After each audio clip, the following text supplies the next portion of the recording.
Hey, what's up everyone, how are you guys doing today? And in this video we're going to be talking about Sebastian Vettel. So the 2017 season started off really well for Sebastian Vettel. I mean, he won the first race, and in the first half of the season he actually won 4 races in total. But that was the first part of the season, the first half. So for the first 12 races, Sebastian Vettel was actually in the lead up until Italy. So of course in Italy the Mercedes was really dominant and they won the race. They got a 1-2 finish. And Sebastian Vettel was in third. Of course, Ricciardo behind it. The race with the overtakes from Ricciardo. We all know it, with Max crashing with Massa. That's where Sebastian Vettel lost his lead in the championship. And we all thought, you know what, he's just going to take an L here.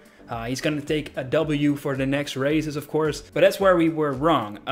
Let's go to Singapore. I mean, we all know what happened in the beginning of the race before turn 1. Vettel is up in pole position. Max Verstappen is in second.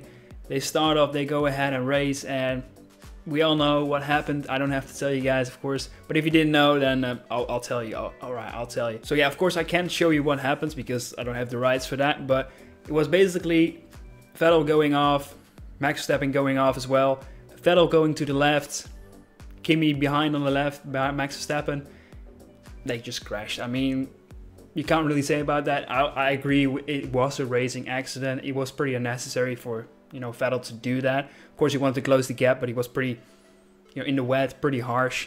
And he had a championship to lose. So maybe if he was a bit more careful, that didn't happen, he would still maybe be in the lead. I don't know.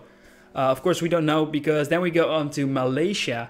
And that's where things get pretty interesting. I mean, we saw in the qualifying that Sebastian Vettel actually dropped out in Q1, so he was starting all the way in the back at P20. That's pretty crazy. I mean, Sebastian Vettel starting in P20. It made for an interesting race, but of course for the championship, actually Sebastian Vettel fans don't want to see that happen. So he fought his way all back up to P4.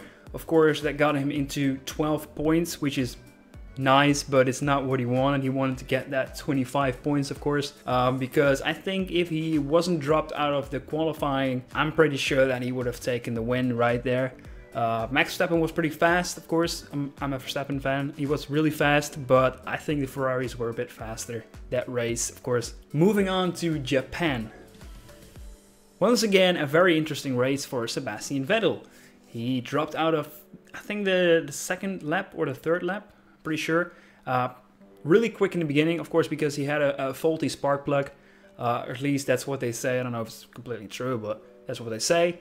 And yeah, he dropped out of the race and he got 0 points. That's not a lot. And of course, there are 4 races left. And for him to win the championship, because he's 59 points behind. 59 points with 4 races left. That's crazy. That's I don't know if it's happened before that someone won with that much of being behind, of course. But yeah, 59 points, 4 races, 100 points total gains. So as you guys can see, I have filled in the remaining 4 races. If Sebastian Vettel is going to win each and every race, he's going to get 25 points for every race. And that's going to bring him up to 347 points, which is a lot, but as you guys can see, if Lewis Hamilton finishes 5th place for the 4 remaining races, so each and every race he's going to finish 5th, then he's going to get 10 points for each race. That's going to bring him up to a total of 346 points, which means that Sebastian Vettel is going to be the winner. He's going to be the world champion, of course. That will be interesting, but I don't think that's going to happen. I mean, that means that Lewis Hamilton is going to finish 5th in each and every race. And I mean, I think in Mexico, Mercedes are going to have the fastest car. And I also think in Brazil, they're going to have the fastest car. Or maybe Ferrari, I don't know about that yet. But I don't think Ferrari is going to be winning each and every race. So yeah, this scenario is very unlikely. But let's change something more. So as you guys can see, here's another scenario. What happens if Vettel wins each and every race, like we did with the last scenario, and then with one of the races, Hamilton finishes 3rd, which is those 15 points as you guys can see in the USA. He finishes 2 times the 5th place, which is Mexico and Brazil, so 10 points each. And he's going to finish, I think 7th? Yeah, 7th place in Abu Dhabi, and he's going to get 6 points for that. That will lead him up to 347 points, which will mean that they will be equal, of course. And the winner, if they are equal, the winner is actually going to be Sebastian Vettel. Now, why, you might ask? Well, he has won 4 races right now. Lewis Hamilton has already won 8 races up until this point. And if Sebastian Vettel wins 4 more races, he's going to be equal with the wins. So first they check the wins, and then they check who has the most second places. And Sebastian Vettel actually has, I think it was, 5 second places, and Lewis Hamilton has only gotten 2 second places, which means that Sebastian Vettel, if they get up to a tie, is going to be the world champion. But of course, that is only in the scenario that I've given. Of course, there can be a different scenario. So maybe they can get into a tie if if something else happens. But I mean, if he gets 4 more ties, that means that he will have more points than Sebastian Vettel. So that's actually not possible. It's actually not possible. If they have a tie, it's going to be either this, it's either, it's given. If they get into a tie, with including 4 wins for Ferrari, of course, for Sebastian Vettel, if he doesn't win all 4 races, then the tie is already, it's already gone, because Hamilton will have more wins. But if they have the same amount of wins and it's a tie, then it's already like a given win for Sebastian Vettel, because he has won 5 second places. So yeah, to come to the conclusion, I cannot give you an exact percentage, because there's just really no way to calculate that. Because if you have to calculate a percentage on how big his chances are to win the title, and of course you have to take into account how big his chances are to have a failure, to have a certain position, and you can't calculate that.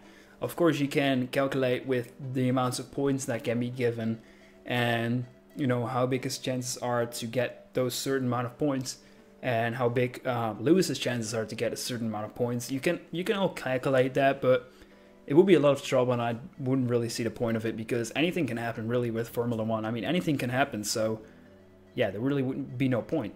So overall, I would say Sebastian Vettel is pretty screwed. He needs to win 4 races at least. I mean, I think there is a way. Yeah, let's say if he wins 3 races, then he can still win if, Lewis drops out, or if he gets a really low amount of points, or he gets a really bad position, bad final result, I would say.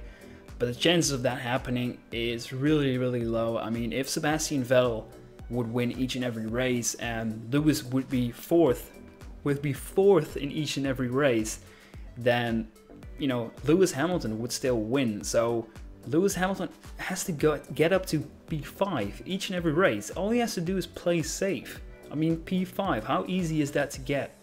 That's not going to be a trouble for him. So I will definitely think that Lewis will go for the win in the upcoming races. So let's say the USA, Mexico, he's going to go for the win, because of course if he gets 1 more win, then it's very unlikely for Sebastian Vettel to get up to the points where he needs to be. Of course, it can still happen if Lewis gets a win in USA and he drops out of all the rest of the races, then Vettel can still catch up.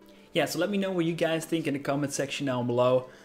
Who's going to be the 2017 world champion? I think it's going to be Hamilton, not because I'm a fan of him or anything.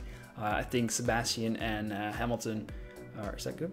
No, Sebastian and Lewis both deserve to be the 2017 world champion. Of course, it would be nice if of course Ferrari would get it, but in terms of reliability and the way Lewis has been driving, I mean, he's been driving great, all year. He just barely made any mistakes, if he had any. I don't think he even had any mistakes in the races. I think it's just in free practice. So yeah, he did really great this season. So I think he really deserves it. Of course, Sebastian deserves it as well. But yeah, let me know what you guys think in the comment section down below. And if you guys like this video, subscribe for more. I will definitely make more videos. I will maybe make some in-depth videos on certain topics. Maybe talk a bit more. Maybe do some post-race analysis or something like that. Let me know in the comment section below. Leave a like if you enjoyed. I'll see you guys later.